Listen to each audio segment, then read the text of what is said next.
Tonight, a major shift is underway in the world economy, a transition so big most people still haven't noticed. For nearly 80 years, the global financial system has been controlled by a small group of Western institutions, built after World War II, using paper money and trust. But now that trust is breaking, and the world is returning to something real, something physical, something critical: silver and copper.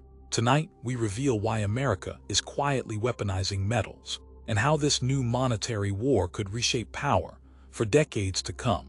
This is Silver Forecast Investigates, and this is the new monetary war. For decades, the world was held together by a US-led system, the dollar as the reserve currency, Europe as America's partner, and global markets built on faith in fiat money. But after 2008, something changed. Central banks printed trillions, real inflation returned, and major nations, including China, Russia, and even US allies, began buying gold again in record amounts. Why? Because trust in the system is fading. We are living through the slow-motion exit from the old monetary world, and every exit needs a bridge to the next system. The United States isn't staying passive.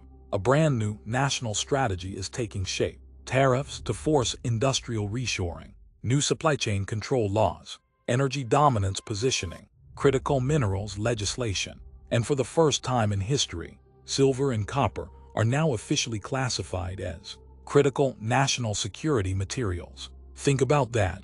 Not precious metals, strategic metals. The message is clear. If you control the metals that power the world, you control the world.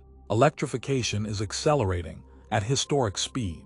Electric vehicles, AI power consumption, clean energy, and massive infrastructure upgrades. Copper is the artery of electrification. Silver is the spark. You cannot build a 21st century power grid without these metals, and demand is increasing far faster than the supply chain can respond. This isn't an investment fad. This is physics. Despite exploding demand, the supply side is breaking. Mines are aging, ore grades are falling, discovery pipelines are thin, and resource nationalism is blocking exports. India alone is consuming record stockpiles. China is now a net silver importer, and copper inventories are at multi-decade lows. And then there's London, the LBMA, the vaults that back global silver pricing. Inventories are declining, vast, and as we showed in our LBMA investigation, paper contracts still far exceed physical availability. The world is waking up late. The squeeze has already begun. China and Russia are bypassing the dollar in energy trade. BRICS nations are exploring commodity settlement, often gold-backed. Meanwhile, the United States is responding its own way. Stablecoin regulation, creating treasury-backed digital dollars, strategic reserves, tariffs reshaping global flows, and a renewed Monroe Doctrine to secure the Western Hemisphere.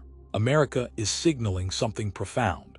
The future of money will be backed by real things: power, energy, metals, and the United States is positioning itself to dominate those foundations. Europe, once the center of global finance, is losing momentum. Aging demographics, industrial decline, dependence on imported energy, weak defense capacity, and growing political fragmentation. For the first time ever, the U.S. national security strategy openly questions whether Europe can remain a reliable partner. The message is blunt: if Europe cannot defend or finance itself, it will not lead the future global order. This is the pivot away from the old world. Once the mainstream media finally catches up, the real move begins. This is the recognition phase, the moment when the public realizes what insiders have known for years. Silver above $60, copper above $5. These are not bubble peaks. They are mile markers on a much longer road. This is not the top. This is the wake-up call. Here are the signals that actually matter: U.S. industrial policy, supply disruptions, energy transitions, global gold accumulation, silver lease rates, and futures market tightness. Every indicator points the same direction. Real assets are rising in strategic power. This new monetary war will not be decided in a single year. It will be decided in a single shift. From faith-based finance to metal-backed power, silver and copper are at the center of that shift. And here at Lone Lantern Media, we will guide you through every move. Like, subscribe, and comment where you're watching from. And right now, watch our investigation into London's silver system and what shrinking vault inventories mean for tomorrow's price. This is Silver Forecast, ahead of the headlines. This has been a Silver Forecast special report.